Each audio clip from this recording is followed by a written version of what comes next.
Boo! Hey, man. So I'll pass it back off to you. Let me get some music going up for the next story. All right. Yes, Luke, why don't you share your second story, the second Halloween story tonight? Yeah. I'm unsure of what I encountered Halloween night 2006. I just wanted to share my encounter with a figure that I saw when I was younger.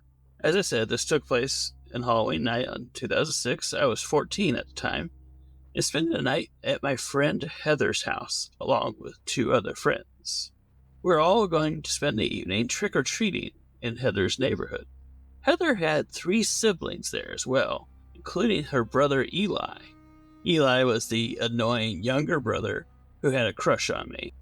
Anytime we had sleepovers there, he would go into my things and steal my bras or underwear, wherever he could get his weird hands into. This is relevant to the story, I promise. Heather, Eli, and another sister all had their bedrooms in the basement.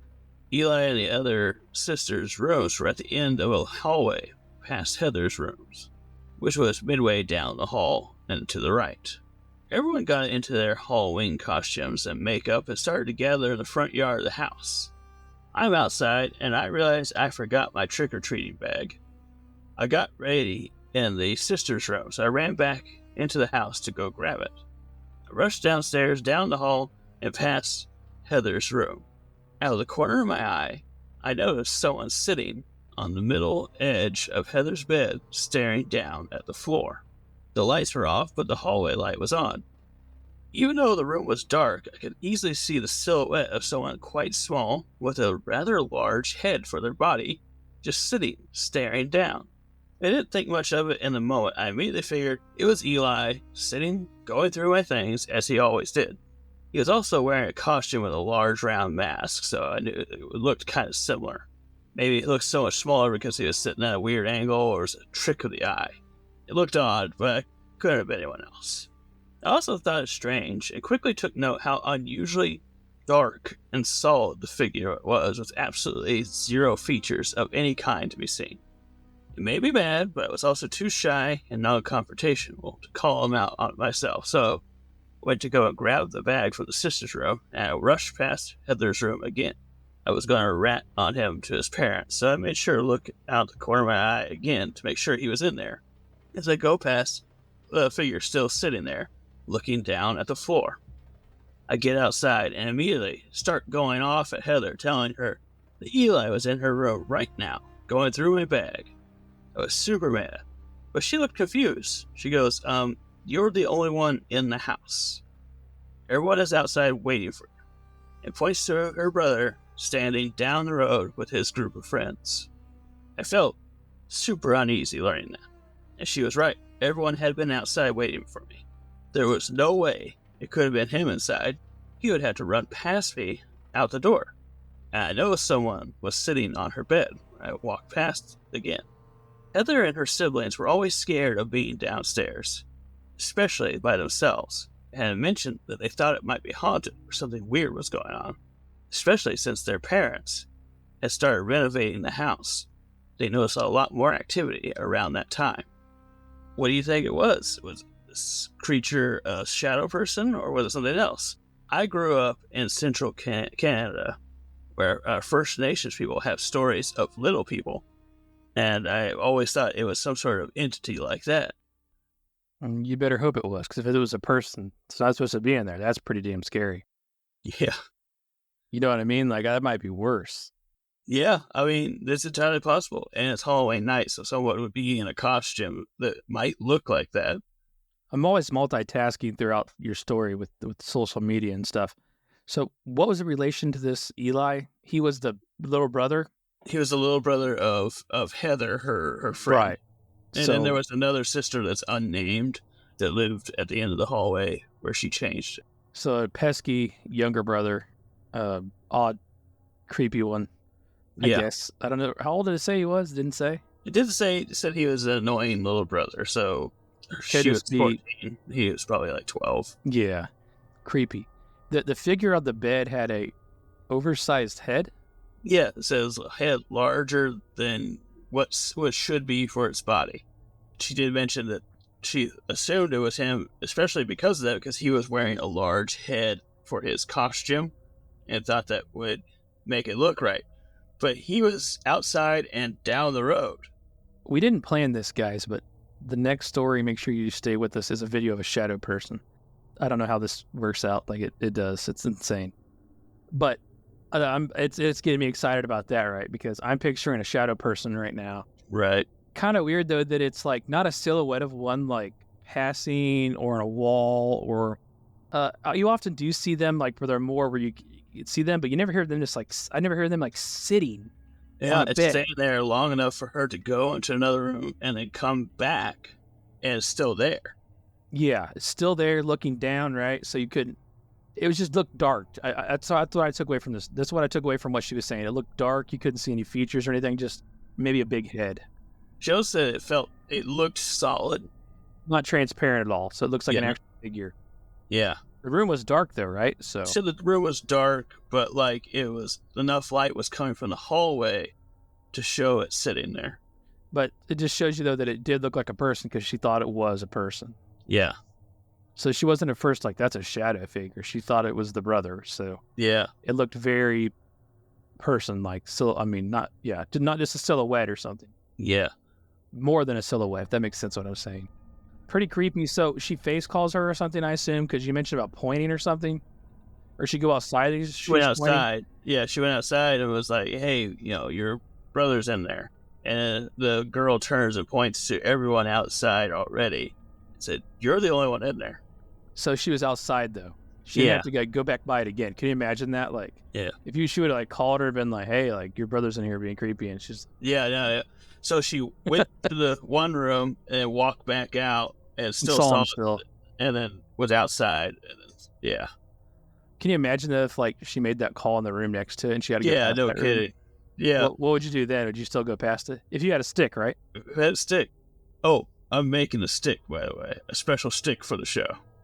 Well, I think that's Viv Games has a lot of work to do on some T-shirt designs, but if that's not a T-shirt, I don't know what is. Yeah. If I had a stick, it is like I've be got trademarked almost. We got like special brass fittings so that we're gonna turn it on the lathe and then we're gonna fit the two pieces together. And Dang. yeah, We definitely need a shirt though. If I had a stick, you could do anything if you had a stick. Oh yeah, I don't know how to work it with a shadow person, but yeah. I don't know either, but this was a solid shadow person. I Yeah. bet a stick would do work on. could just be a ghost at this point. I Could don't know. be. Specifically, she did mention that some Canadian, natives. I was going to talk bring about that up. Little people. Because I know when you bring up something, you usually do a little research on it. Talk to us about these little people. Didn't catch the name. I just know they call them little people, but they're kind of like Norwegian elves or something like that, where it's like a very small, large-headed creature kind of thing. It kind of fits the same vibe, and it might just been so dark that it looked like it was pitch black or whatever. But yeah, they're kind of like just something that exists out in the wilds, and they're very elf-like, kind of like sprites. Right. Yeah, so they just kind of like show up and they. It was a bad pop. It was a bad soda joke. Oh yeah, What do they call the other one? Starry now? It's not Sierra Mist. It's Starry. Starry. Yeah, Oh, the screen on your face. It's reminded me of it. Yeah, I mean, What's more terrifying, Carl or this person? well, Carl, because this thing didn't like actively try to hurt her, and Carl was definitely trying to potentially hurt somebody. That was his friend, though, man. This was not her friend. This was just some No. figure. So let's go back to where they talked about how they've been doing some renovations. You often hear that when people do renovations, that seems to stir up some activity. Yeah, it always seems like it aggravates the spirits that have lived there for so long if something gets changed. If it's a spirit, then yeah, that would make sense. There's any number of things this could have been. Someone even thought possible alien. Oh. So, like, this was literally every story at once. We had ghosts, shadow person, little figure, or an alien. One of those things was in that room. One of the, like, just such a, big different thing, but Yeah. Or some crazy person broke in while trick-or-treating out. that might even be scarier. I'm not gonna lie. Somebody sitting there Yeah. on the bed, that would be like, what the heck is going on here, you know? Yeah, it's all bad. Yeah, I thought it was a spooky, good Halloween story. Aliens, you say? 1, 2, 3.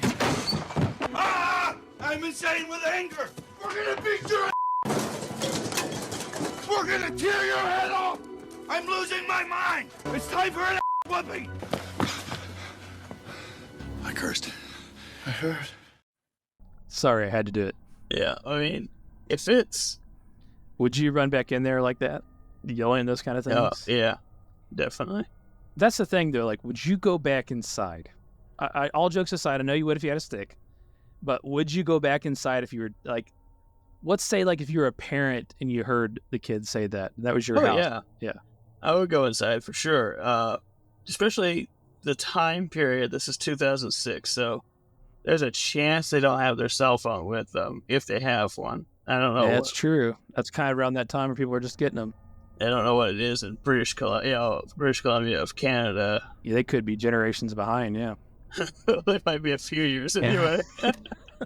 They had them. They'd have them bag phones still, is what you're saying.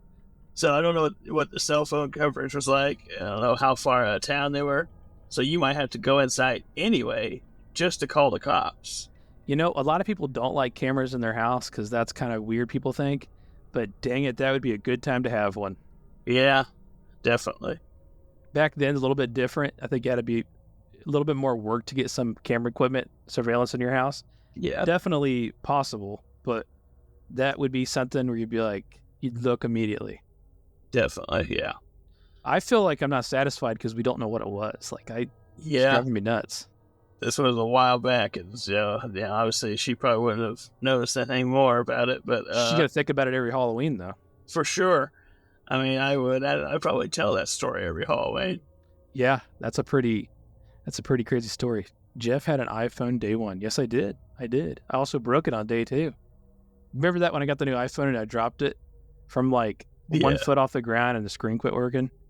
I mean, back then they didn't really know how to make it work. Well, they would say things back then like you could put it in a blender, and I drop it like a foot.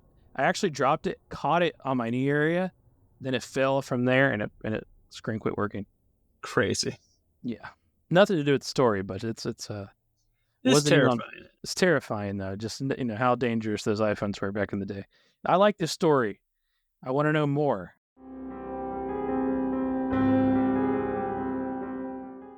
Jeff Townsend Media. CG, good night. And the question is, do I stay here? Will you be back? Are you gonna come back? Will you be back? Are you coming back?